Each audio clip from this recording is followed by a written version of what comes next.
Hello and welcome to another episode of Current Affairs MCQ. Let's begin with previous day question. With reference to the Emden Deep, consider the following statements. It is the second deepest point in the world after the Challenger Deep. Emden Deep, located in the Pacific Ocean, also known as the Galathea Deep. Which of the statements given above is or are correct? One only, two only, both one and two, neither one nor two. The correct answer is option B. Emden Deep in the Philippines Trench is the world's third deepest point after Challenger Deep, Marina Trench and Horizon Deep, Tonga Trench. Hence, statement 1 is not correct. The Emden Deep, also known as the Galathea Deep and later explored by the Danish ship Galathea in 1951, earning its second name. Philippines Trench. The Philippine Trench is a narrow, deep oceanic trench in the western Pacific Ocean located to the east of the Philippines Sea. Hence, statement 2 is correct. Hence, option B is the correct answer. Before moving forward, Drishti IAS Noida Center admissions are open for the offline batches of IAS GS Foundation course covering both prelims and mains. Admissions are open for both English medium and Hindi medium batches. For more information, give us a call at 87501 87501.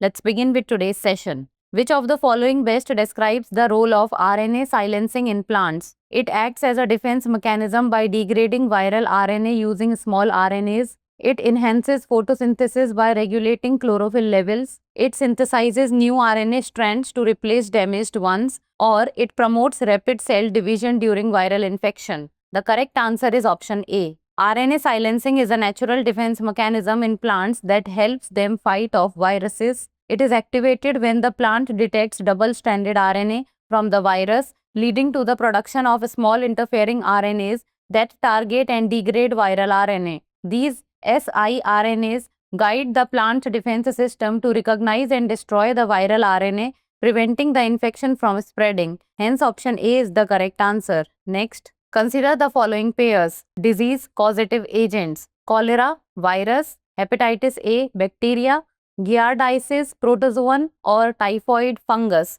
Which of the pairs given above is or are correctly matched? 1 and 2 only, 2 and 3 only, 3 only, 3 and 4 only. The correct answer is option C. Cholera is an acute diarrheal disease caused by ingestion of food or water contaminated with the bacterium Vibrio cholerae. It leads to rapid dehydration due to severe watery diarrhea. It is a bacterial disease, not viral. Hence, pair 1 is not correctly matched. Hepatitis A is a viral liver disease caused by the hepatitis A virus, which spreads primarily through the fecal-oral route, often via contaminated drinking water or food. It is a virus, not a bacterium. Hence, pair 2 is not correctly matched. Giardiasis is caused by the protozoan parasite Giardia lamblia. It spreads through the consumption of water contaminated with feces. Symptoms include diarrhea, stomach cramps, and nausea. It is a protozoal infection. Hence, pair 3 is correctly matched. Typhoid fever is caused by the bacterium Salmonella typhi. It spreads through contaminated food and water, often in areas with poor sanitation. It is not a fungal disease. Hence, pair 4 is not correctly matched. Hence, option C is the correct answer. Next, consider the following statements. AI systems powered by fossil fuels contribute to about 1% of global GHG emissions. The water consumption of AI data centers is minimal and does not contribute significantly to global water scarcity. The production of AI hardware requires rare earth minerals, leading to deforestation and soil degradation. Which of the statements given above is or are correct? 1 and 2 only, 2 and 3 only, 1 and 3 only, or 1, 2 and 3? The correct answer is option C. Environmental footprint of AI. AI systems, especially those powered by fossil fuels, contribute to around 1% of global greenhouse gas emissions, and this share is expected to double by 2026. Hence, statement 1 is correct. AI data centers consume significant water for cooling, with training large modules like GPT-3 requiring up to 7 lakh liters of water. This intensifies global water scarcity, especially in water-stressed areas. Hence, statement 2 is not correct. AI hardware production involves mining rare earth minerals like lithium and cobalt, often through environmentally harmful methods, contributing to deforestation and soil degradation. Hence, statement 3 is correct. Hence, option C is the correct answer. Next, which of the following best describes the Mahasagar vision? an ASEAN-led maritime initiative for promoting the blue economy in the Indo-Pacific region, an Indian initiative aimed at promoting mutual and holistic advancement for security and growth across regions, a UN-backed program for climate-resilient coastal infrastructure in South Asia, or a maritime security alliance between Indian Ocean island nations. The correct answer is option B. Mahasagar Vision, an acronym for Mutual and Holistic Advancement for Security and Growth Across Regions, is a maritime initiative recently launched by India. Strengthening ties with smaller states and enhancing maritime domain awareness are key objectives of the Mahasagar Vision. One of the objectives of Mahasagar is to curb illegal activities in the maritime domain. Hence, option B is the correct answer.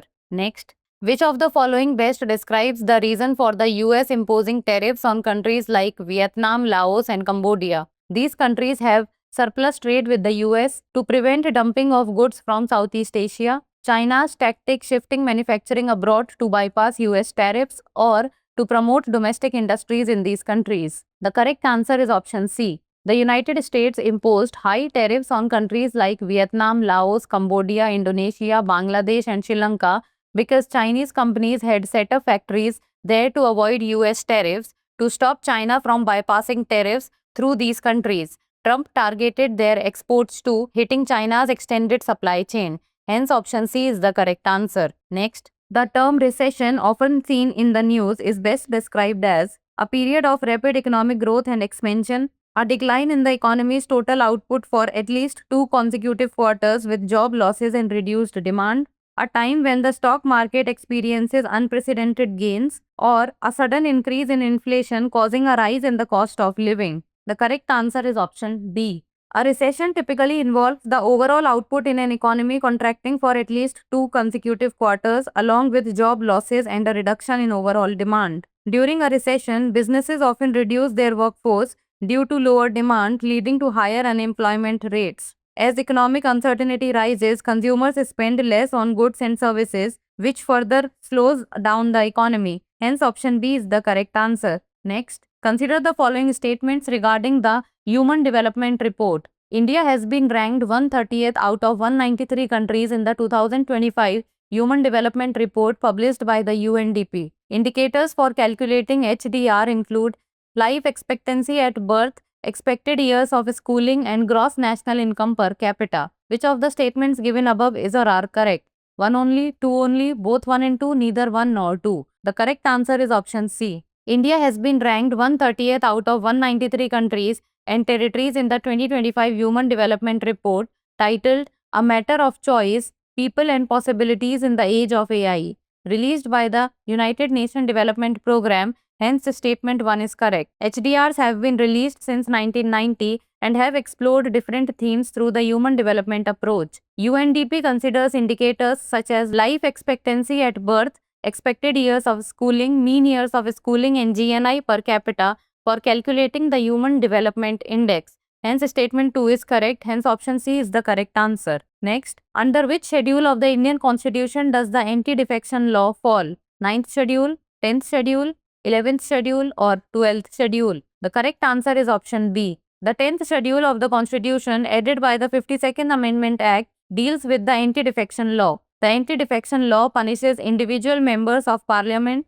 members of the Legislative Assembly for leaving one party for another. It sets the provisions for the disqualification of elected members on the grounds of defection to another political party. Hence, option B is the correct answer. Next, consider the following statements. Stratospheric airships. It operates as a high-altitude pseudo-satellite capable of remaining airborne for extended periods and utilizes helium for buoyancy. Like satellites and aircraft, stratospheric airships frequently change their position and cannot maintain prolonged presence over a single area. Which of the statements given above is or are not correct? 1 only, 2 only, both 1 and 2, neither 1 nor 2. The correct answer is option B. Stratospheric airship is an unmanned airship designed for high-altitude operations in the stratosphere, typically between 17 to 22 kilometers above Earth. It operates as a high-altitude pseudo-satellite capable of remaining airborne for extended periods and utilizes helium for buoyancy. Hence, statement 1 is correct. Unlike satellites or aircraft, it can stay over a specific area for extended periods, offering persistent surveillance and communication. Hence, statement 2 is not correct. Hence, option B is the correct answer. Next, consider the following committees: Justice Verma Committee, Margaret Alva Committee, Geeta Mukherjee Committee, or Lodha Committee. How many of the above committees is or are related to women empowerment welfare? Only one, only two, only three, all four. The correct answer is option C. Justice Verma Committee 2012 was constituted to recommend amendments to the central law so as to provide for quicker trial and enhanced punishment for criminals accused of committing sexual assault against women. Margaret Alva Committee 1987 worked on issues relating to the implementation of welfare programs for women. Geeta Mukherjee Committee 1996 played a key role in advocating for the Women's Reservation Bill. Lodha Committee 2015 was constituted to recommend structural reforms in the Board of Control for Cricket in India in the aftermath of the IPL spot fixing and betting scandal. Hence, option C is the correct answer. Now it's time for the practice question. Which of the following is or are principles followed in extradition procedures? Principle of dual criminality, provision of fair trial, extradition only for the offense requested, extradition without prima facie evidence requirement. Select the correct answer using the code below. 1 and 2 only, 1, 2 and 3 only, 1, 2, 3 and 4, or 1 and 3 only. Send the answer of this question in the comments below. That's all for today. Thank you so much for watching. For more informative content, like, share and subscribe, and do not forget to press the bell icon to get the notifications.